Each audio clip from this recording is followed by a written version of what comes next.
Hey guys, welcome back to another live stream. Hopefully my connection is strong. Sorry I've been absent for a couple of days, not streaming or doing any videos. I've actually been having some issues with my eye, and I've been in and out of the optometrist all day today. Let's bring up the chat here. Today's video is going to be on my favorite floating plants, and as you can see, my eye is kind of messed up. I got some steroids in it right now. Essentially, they cannot figure out what's wrong with my eye. It's super annoying. I woke up yesterday, my eye was so red, it looked like something from a horror film. I couldn't see out of it, and this is a recurring event. They just cannot figure it out. But anyways, that's not what this video is about. This video is about floating plants, essentially my favorite floating plants. And the reason I do floating plants is because I am not a plant guy, and I need those dummy-proof, stupid guy-proof plants, essentially, that you can't kill. So let me bring up the chat here before I get too far ahead of myself. Give some shout-outs. All right, I've muted myself. Looks like Aquaballs is here. He says, everyone, sorry late. Actually, Aquaballs, this just started, so you're very early. All right, Shelly says, what did you ask, Shelly? Oh, wow, this is, the chat is already taking off. Matt's Fish Keeping says, hey. 411 Ariel says, get well soon. Yeah, you know, it sucks when you're trying to do videos and your eye's all screwed up. But anyways, I'm feeling better now that the steroids are in my eye. I don't know the technicalities of it, but I know my eye feels better. Caleb Aquatic says, hey. Shelly says, do dojo loaches eat snails? I believe they do. I know a lot of people with snail problems go with loaches. Or else I've talked about before, what you can do is set up a snail trap. I have a video on it. All right, guys. The chat is already taken off, and I can't control it. So first I want to give you guys a view of some of my favorite floating plants. And this isn't going to be super technical because I'm not a super technical guy. So number one, my favorite floating plant is giant duckweed. And I want to show you guys here. Let's flip the cam. Giant duckweed. This is what it looks like at the top of a tank. And I keep it in pretty much all my tanks. And it takes off like crazy. And the difference between that and regular sized duckweed is it's larger.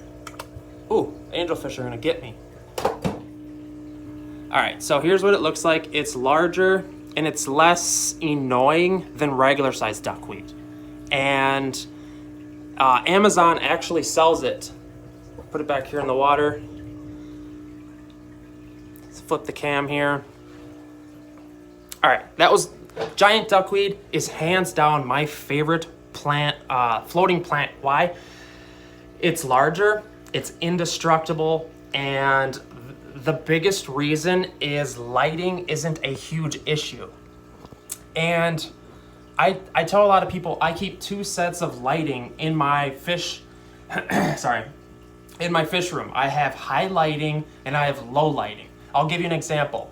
This is high lighting for when people come over, or I'm doing some tank maintenance, or I'm doing videos, but I'm a believer that the fish don't need that bright of light. This is the high lighting. Let me show you the low lighting.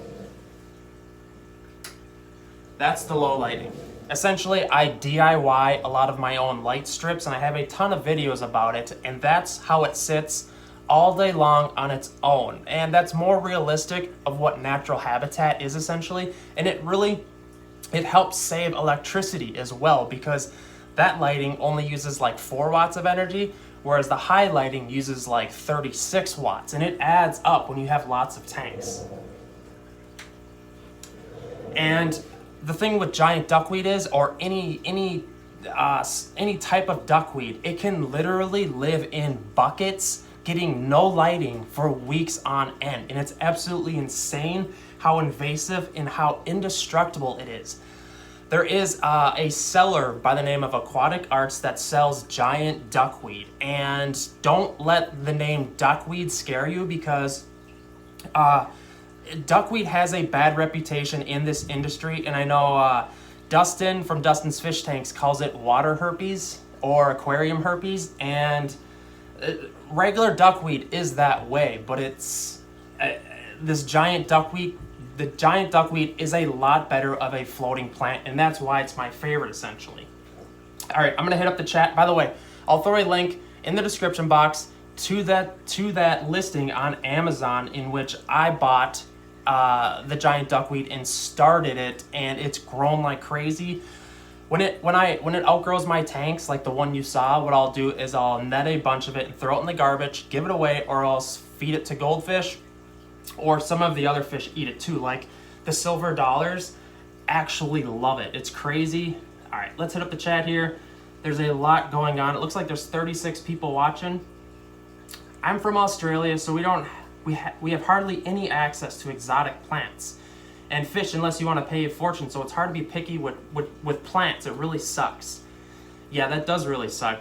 We're pretty fortunate here in the United States. I know some of the states don't allow certain plants, which is kind of weird, but things become invasive and it is detrimental to the environment essentially.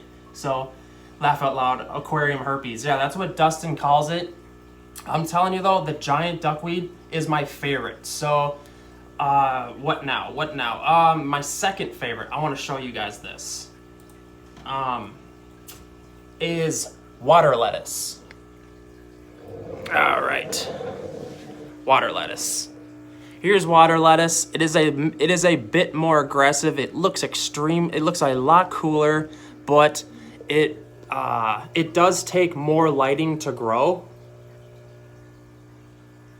And it is a lot slower of a growth than duckweed is essentially. This one's kind of upside down. Let me flip it. Guys are waiting for food. But yeah, water lettuce is really easy to take care of. You're gonna need a higher lighting though, and I can kind of tell when my water lettuce needs more light because it's kind of starting to die off, and that's why I lean towards the giant duckweed because it is the most indestructible plant on the planet. And water lettuce is cool and it looks a lot cooler than the giant duckweed, but it's just not as sturdy, and it doesn't like my low light setting when I leave the fish room essentially. And it is what it is. And the same with frogbit. Those are probably the three most popular: duckweed, lettuce, and frogbit. Frogbit also likes a little bit more lighting, and I got a claim to defeat. I like the low lighting, and I'm in love with it. So the giant duckweed, guys, my favorite plant, and I'm a cichlid guy. So coming from me, you know that. And a lot of times people get these aquarium kits with the lighting, and it's not that great. Or maybe you bought a shop light instead of an actual aquarium light with the full spectrum, and you're looking for a light or a plant that is gonna hold up with your cheap light. That's where giant duckweed comes in. It's a savior essentially. JW Aquarium says, got a discus today, uploading the video tonight. All right, Aquaball says, I have duckweed, but not giant. I love water lettuce. Yes, water lettuce can get huge too. That's what, if you're looking for a more beautiful plant, floating plant, I would say water lettuce is your go-to. And if you're looking for a cheap, industrial, indestructible, invasive, impossible to kill duckweed, but get giant duckweed, because the regular duckweed has a tendency to get in your filters. It's so little. You dip your hand in your tank, it's covered in it. The giant duckweed is just so much more manageable. So Caleb Aquatic says, you should do a live stream on undergravel filters versus other filters.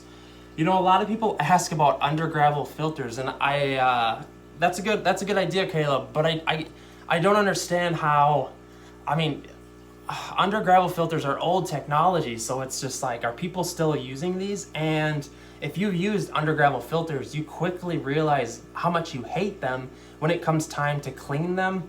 But they still work, so maybe I should do a video on it. And they're pretty effective actually once you get them established. I think it takes a good amount of time to get them established though. So so yeah guys, that pretty much wraps up my favorite floating plant as far as what I put in my aquariums. This is more of like an industrial floating plant. If you're looking for a more beautiful, there's some different strains of water lettuce and frogbit. There's a lot of different choices, but this is just industrial. You don't have to worry about lighting. You don't have to worry about, this is like consuming nitrates, and pretty much that's it. And that's what I'm into. So, all right, let's hit up some Q&A. So, Aquaball says, did you see my new video? I got a new birthday gift flower horn. No, I didn't see that, Aquaballs. I'll have to check it out. I'll write that on my list of to-dos. You guys know I'm old-fashioned. I'm always making to-dos. Pictus catfish are nighttime hunters. Aquaballs. Happy Toast. Do you use fertilizer, and so what type? I don't use any fertilizer for any of my floating plants. I do know one of the most popular ones though is the Easy Green made by Aquarium Co-op. I'm not affiliated with them, but I do know that a lot of the people absolutely love that stuff. And it's as easy as like a bottle of lotion. You just right in there. I guess that was the wrong sound effect. That was a fart noise, but it's good stuff. Daddy Crunch says, mine only comes out at night. The Pictus cat, is that what you're talking about? I can't seem to keep duckweed alive. Well, I'm guessing you don't, man, if, no offense, but if you can't keep duckweed alive, man, I don't even know what to say without hurting your feelings, but maybe are you using a light? Get an LED light and you're not gonna have any issues. Little Aquatics live stream, LOL. I got a new TDS meter today in the mail. I'm pretty excited. I've been playing around with it. Like I told you guys, I've been playing around with lowering TDS and playing, generally, the filter I made coming out of my filter system, which is basically just a bunch of home filters with different settings of micron filters. I can get my TDS down to around 180, 160, which is pretty good. So, but TDS is kind of a vague term, you know, it's a vague term, and that could be a whole live stream in itself. Do I need any special light for Java Fern and Anubias or any other LEDs? Yeah, if you're into like, I would advise getting a full spectrum plant light. You know, like the Fluval 2.0s. They're a great, or the Fluval 3.0s if you want to jump up a little bit in pricing. How do you get rid of brown algae on my Anubias?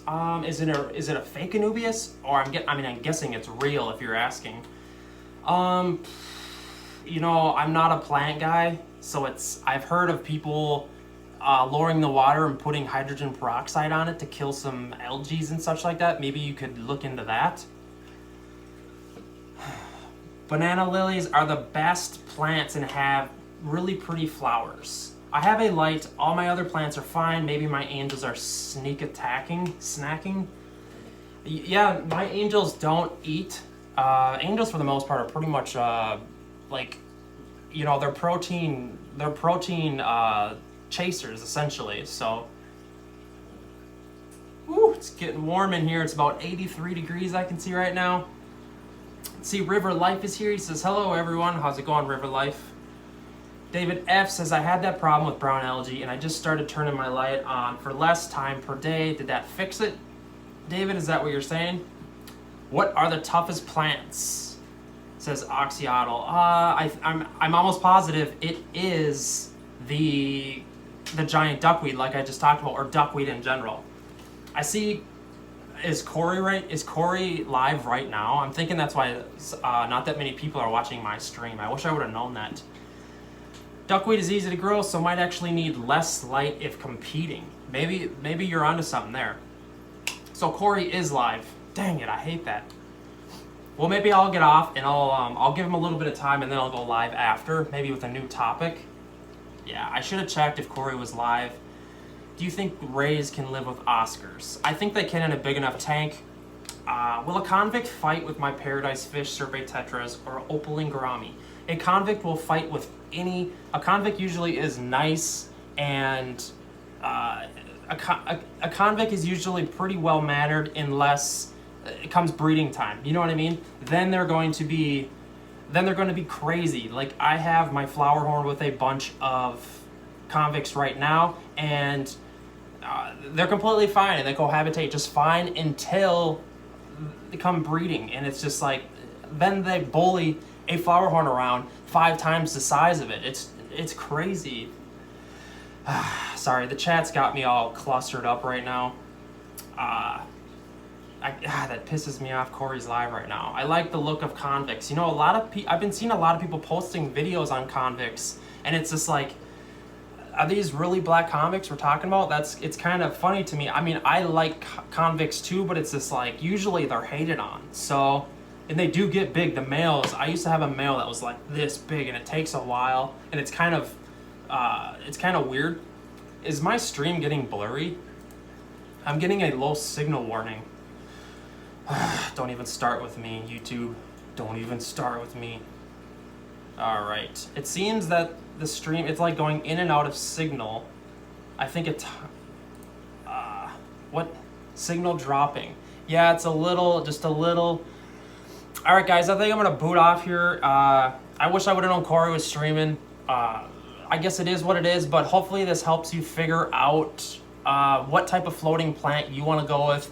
The best aquarium floating plants for your fish tanks. I'm gonna go kick my wife off of Netflix and probably go do a live stream once Corey gets done, just because I enjoy watching his live streams too. So, all right, guys. Well, thanks for showing up. Officially Davis. Yes, thank you. All right. See you in a little bit, guys. He streams for a long time. Come back on a new topic. All right. See you, David. See you later, guys. Whoop, whoop.